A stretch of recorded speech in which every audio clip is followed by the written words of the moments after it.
খুলেন বাইজিদ বোস্তামির কিতাব, পড়েন, ওটা মোতালা করেন। ওটা রাত্র পার হয়ে যাবে যেদিন বাইজিদ বোস্তামি 5 লক্ষ খ্রিস্টান পাদ্রী যার হাতে মুসলমান ছিল, 5 লক্ষ এক বৈঠকে। স্বপ্নে দেখা হয়েছিল, সমস্ত পাদ্রীদের মিলন মেলা ছিল। স্বপ্নে আল্লাহ দেখাইছিলেন যে বাইজিদ আজকে এদের পোশাক পরা ভিতরে ঢুকা যা, আমি কিছু করতে চাইতেছি। একবার, দুইবার, 3বার স্বপ্নে দেখছেন। তারপরে ভাবছেন যে ওই পোশাক পরবো তো পরবো কি করা। তা আল্লাহ বলছে বাইজিদ পরানে হেফাজত করব তো আমিই করব, যা পর। ওদের পোশাক পরা ভিতরে ঢুকা গেছে। সবচেয়ে বড় পাদ্রী যখন স্টেজে বসছে তো তার চৌকি, তার চেয়ার হেলতে শুরু করছে, মুখ বন্ধ হয়ে গেছে।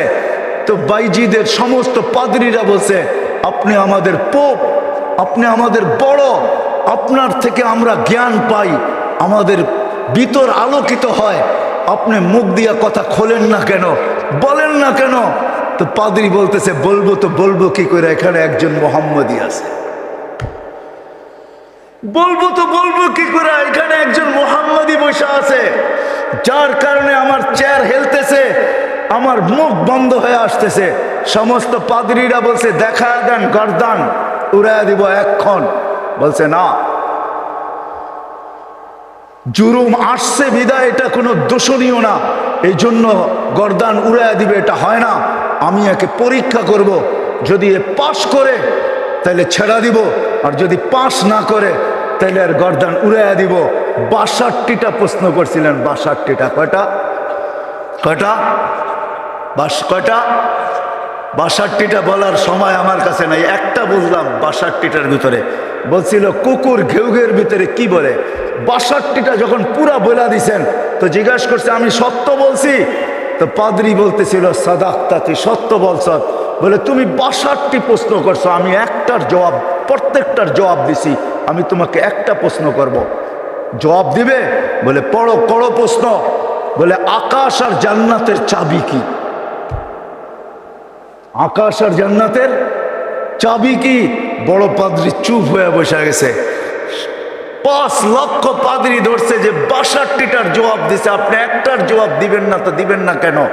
বলছে আমি জবাব জানি, দিলে তোমরা আমাকে মানবে না, মানবে এটা আগে বলো। বলছে অবশ্যই, আপনি আমাদের বড় পোপ, যা বলবেন আজকে তাই মানবো। বলে জান্নাত আর আকাশের চাবি হইল লা ইলাহা ইল্লাল্লাহ মুহাম্মাদুর রাসূলুল্লাহ। 5 লক্ষ একবারে মুসলমান হয়েছে ওই বাইজিদ বোস্তামি রহমতুল্লাহ আলাইহি। হায় হায়, আবু হানিফার জানাজা দেখা 90,000 খ্রিস্টান মুসলমান হয়েছে। জানাজা দেখা, মুর্দা দেখা। ইমাম তাইমিয়ার জানাজা দেখা 50,000 খ্রিস্টান মুসলমান হয়েছে। আহমদ ইবনে হাম্বল রহমতুল্লাহ আলাইহি জানাজা দেখা 60,000 খ্রিস্টান মুসলমান হয়েছে। শুধু শুধু আহমদ ইবনে হাম্বল রহমতুল্লাহ আলাইহি বলেন নাই, আমাদের জানাজা আমাদের সততার প্রমাণ। আমাদের সততার প্রমাণ হলো যে আমরা যে সত্য, এটার প্রমাণ হলো আমাদের জানাজা। 60,000 খ্রিস্টান মুসলমান হয়েছে মুর্দা দেখা। জিন্দা অবস্থায় কতটি হয়েছে আল্লাহ জানে। তো যেটা আমি বুঝাইতেছিলাম, ওইখানে আছে কুকুর কি বলে বলো।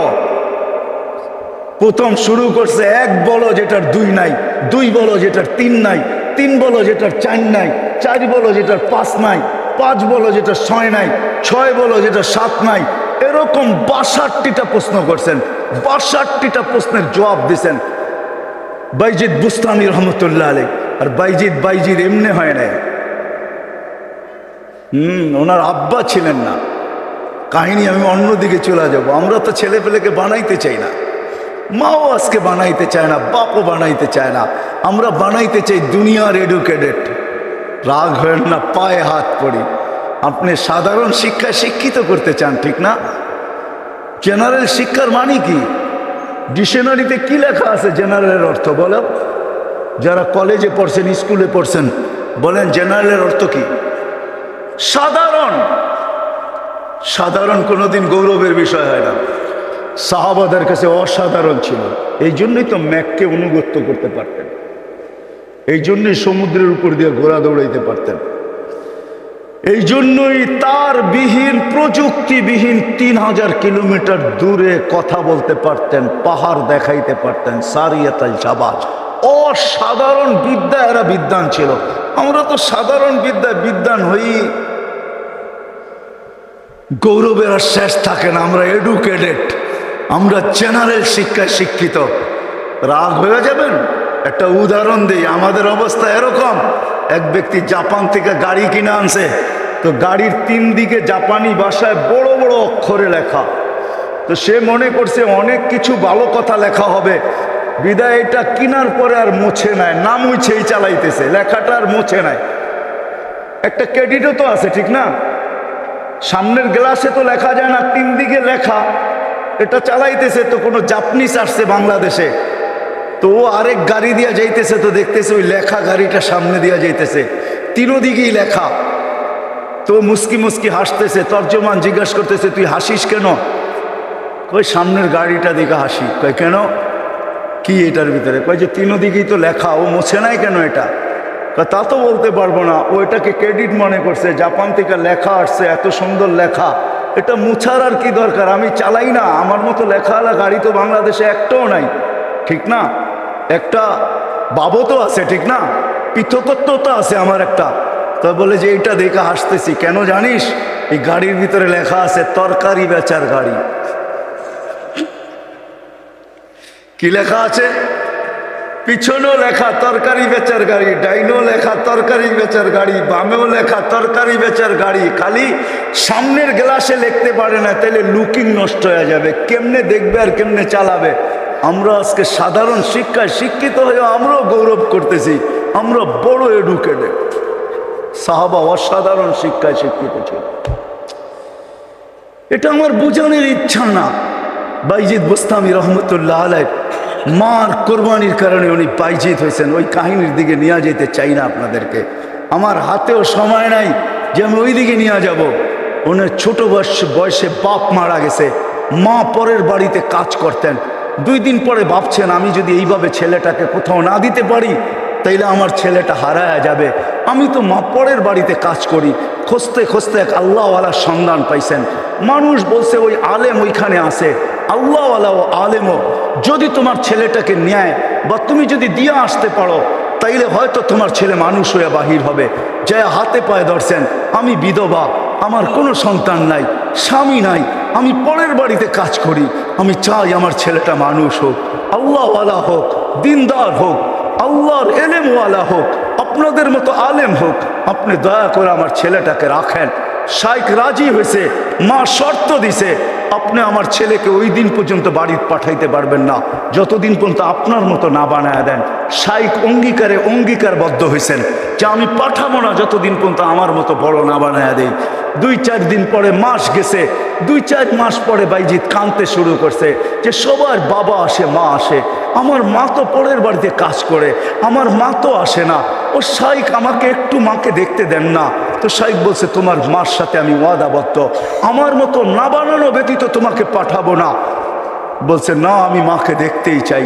ছোট কচি বাচ্চা, শাইখ তার দিল ভাঙতে চান নাই। একদিকে ছুটি না দিলে বাচ্চার দিল ভেঙে যায়, যেটা মেড ইন আল্লাহ, আরেকদিকে ছুটি দিলে মার অঙ্গীকার ভেঙে যায়।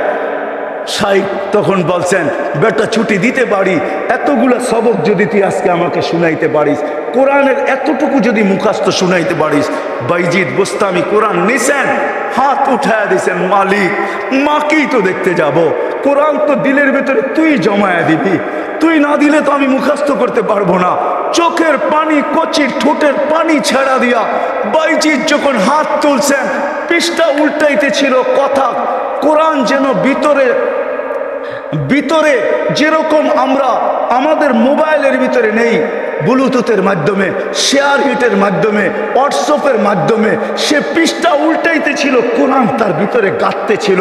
যতটুক সবক শাইখ দিছে এর চেয়ে বেশি যায় বলছে শাইখ রেডি হয়ে গেছে। বলছে তুমি এটা মুখস্থ করলা, তো করলা কি কইরা? মুচকি হাসি দিয়া বলছে, শাইখ কালাম যার সে বসায় দিছে। তো শাইখ বুঝছে এটা কোনো সাধারণ ছেলে না, ছুটি দিছে, বাড়িতে গেছে, দরজা খটখটাইছে। মা জিজ্ঞাসা করছে ভিতর থেকে কে? বলছে বাইজিৎ। বলছে না, আমার বাইজিৎ আসতে পারে না। আমি তো শাইখকে বলে আসছি বাইজিৎ ওই পর্যন্ত আসবে না, যেই পর্যন্ত শাইখের মতো না হয়, আল্লাহওয়ালা না হয়, আমার বাইজিৎ আসবে না। তুমি আমার বাইজিৎ হতে পারো না। মা দরজা খোলেন নাই। মাও এরকম ছিল। এই জন্যই তো বলে মা যদি ফাতেমা হয় তো সন্তান হাসান হুসাইনি হয়, মা যদি ফাতেমা হয় তো সন্তান আব্দুল কাদের জিলানী হয়। মা যদি এরকম হয় তাইলে ছেলেও বাইজিৎ বুস্তামি হয়।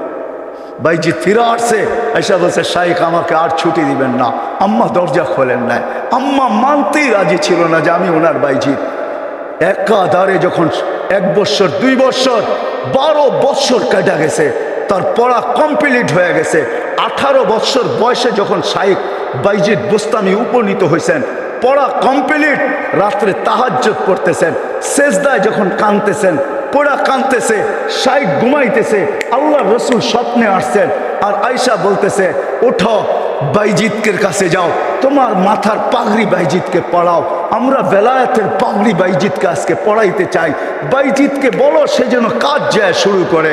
কমপ্লিট হয়ে গেছে, যাও। তার মা তার জন্য অপেক্ষা করতেছে, বৃদ্ধ হয়ে গেছে, কোনদিন দুনিয়ার থেকে চলে যায়। বাইজিদের মাথায় বেলায়েতের পাগড়ি আমি তোমার মাথায় পড়াইলাম, তুমি বাইজিদ উস্তাদ হিসাবে বাইজিদের মাথায় পড়ায়া দাও। যা দেখে বাইজিদ রহমতুল্লাহ আলাইহি সেজদায় পড়ে কাঁদতেছেন। উঠাইছে উস্তাদ, বেটা ওঠ, হয়ে গেছে কাম। কি হয়ে গেছে? আল্লাহর রসুল পাগড়ি আমাকে পড়ায়া দিয়ে গেছে, বলছে তোকে পড়ায়া দিতে। বেলায়েতের দরজায় আল্লাহ তোকে পৌঁছায়া দিছে, হুকুম আসছে যা মার পায়ে যা, আর কালকের থেকে কাজ শুরু কর। ওই দিন যা যখন দরজা খটখটাইছে, মা খুইলা জড়ায়া ধরছেন। আর খুইলা জড়ায়া ধরেন নাই, শুধু পানির গ্লাসের কথা আমরা শুনি, এটা তো কোনোদিন বাস্তবটা শুনি না। মা বুকে জড়ায়া ধরা নিয়া মাও দেখা ফেলছেন, মাও শোনা ফেলছেন। আল্লাহ রসুল মাকেও শোনায়া দিছে। মা বুকে জড়ায়া ধরা বলছে আল্লাহ যেটুক পৌঁছাইছ বাকিটুক আমার দোয়ার দ্বারা পৌঁছায় দেয়। ওই দিন থেকে বাইজিদ অলিকুল শিরোমণি হয়ে গেছে। মা হাত তুলছেন। তো বাইজিদ বুস্তামি রহমতুল্লাহ আলাইহির জীবনীর থেকে আমি বাহির হয়ে গেছি। ওনার জীবনী পড়া দেখেন, কুকুর পর্যন্ত আমাদেরকে সতর্ক করে চলে যেতে হবে, থাকা যাবে না, কেউ থাকবে না। হায় হায়, আমরা যাত্রা আমাদের চলমান। আজকে আসি কালকে থাকবো না, কিন্তু নিজেকে প্রস্তুত করে নিয়ে যেতে হবে, গুছায় নিয়ে যেতে হবে, বানায় নিয়ে যেতে হবে। যুবক তুমিও তোমাকে বানায় নিয়ে যাও।